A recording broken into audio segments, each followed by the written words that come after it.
Praise the Lord, hallelujah. कैसे हैं आप? मैं प्रभु की दया से ठीक हूँ। आज आपसे एक बात बोलना चाहता हूँ। देखो, जब भी आप किसी व्यक्ति जो आपसे काम में छोटे हैं, फाइनेंस में बहुत छोटे हैं या पोजीशन में छोटे हैं, आप उनके साथ कैसे बिहेव करते हो? क्या उनके ऊपर जुल्म चलाते हो? क्या उनको डांटते रहते हो? या उनसे प्यार से बात करते हो या उनकी बातें सुनते हो? मैंने बहुत लोगों को देखा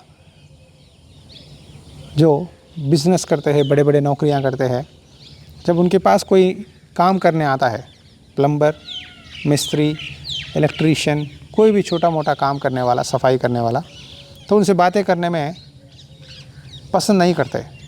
अपने आँखों से, निगाहों से बहुत नीच देखते हैं। उनकी बातें सुनने के लिए भी टाइम नहीं देते।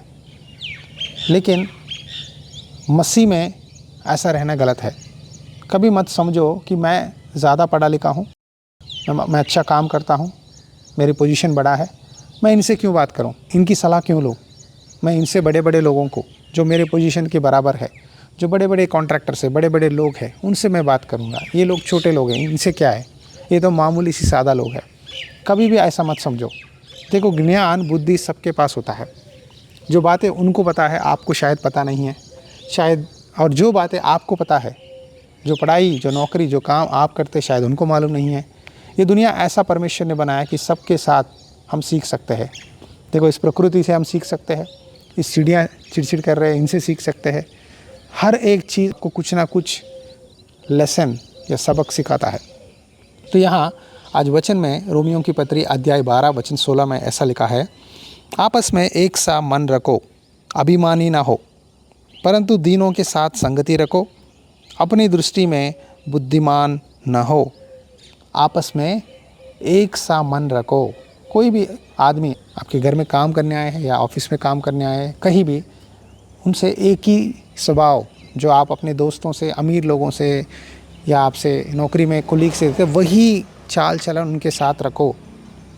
घमंडी मत बनो, घमंड मत दिखाओ। कुछ लोग घमंड दिखाते हैं गरीबों के सामने, घमंड नहीं दिखाना है। लिखा है, परंतु दीनों के साथ संगति रखो, अपनी दृष्टि में बुद्धिमान ना हो। आप दीन और नम्र लोगों से संगति रखो, जो प्रभु का वचन आपको सिखाते हैं, आपको प्रभु की बातें बताते हैं, जो मन के अच्छे हैं, उनसे आप संगति रखो और अपनी दृष्टि में बुद्धिमान ना हो। आप कभी ऐसा मत समझो कि मैं ही समझदार हूँ, बाकी के लोग सब बुद्धू है, मैं ही सब कुछ जानता हूँ, बाकी के लोग मूर्ख है, मुझे ही वचन आता है, बाकी के लोग को पता नहीं, प्रार्थना मुझे ही आता है, बाकी के लोगों को पता नहीं, भजन मुझे ही आता है, बाकी के लोगों को पता नहीं। ऐसा आप समझते रहोगे तो कभी भी आप संगति में नहीं बढ़ पाओगे। आपको एक बात बताऊं, कितने लोग चर्च नहीं जाते, घर बैठ के लाइव सुनते हैं। वजह क्या है पता है? वो अपने आप को समझते हैं कि मैं बुद्धिमान हूँ, मैं इनसे संगति क्यों करूँ। ये चर्च, ये पास्टर, ये लोग मुझसे, मेरी पोजीशन से भी छोटे हैं। इनको जितना मुझे नॉलेज है, जितना मुझे वचन की गहराई जानता हूँ, ये लोग नहीं जानते, तो इनसे क्या दोस्ती करूँ, क्या इनसे संगति क्या करूँ, मेरा नॉलेज तो बहुत हैवी है। ऐसा सोचकर बहुत लोग संगति से, चर्च से अलग होते हैं और शैतान के शिकार बनते हैं। इसीलिए बहुत से लोग व्यभिचार में, गलत कामों में, गलत दोस्ती में, बेईमानी पैसे में, धोखे में रहकर फिर कहते हैं हम मसीह हैं। ऐसे लोगों से सावधानी से रहिए। अगर आप मसीह है तो आप सबसे संगति रखना है, प्रार्थना करना है, एक सा मन रहना है। कभी भी बस दूसरों को सुनाने ही मत रहो, उनके पास भी सुनो। शायद आदमी छोटा है, फिर भी सुनो।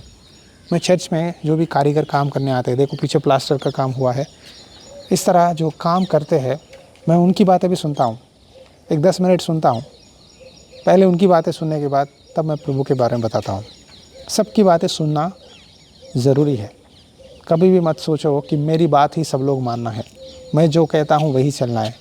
ये मसीह का स्वभाव नहीं है। आपस में मेल मिलाप रखो और सबसे प्यार करो, परमेश्वर आपको ज़रूर ब्लेस करेंगे। हालेलुया। पीछे कॉम्पाउंड वॉल दिख रहा है आपको, बहुत सारे काम चर्च में पेंडिंग है। आप इधर एक साइड देखोगे तो आधा दीवार ही बना हुआ है और लंबी दीवार बनाना है, कंपाउंड वाल पूरा नहीं हुआ।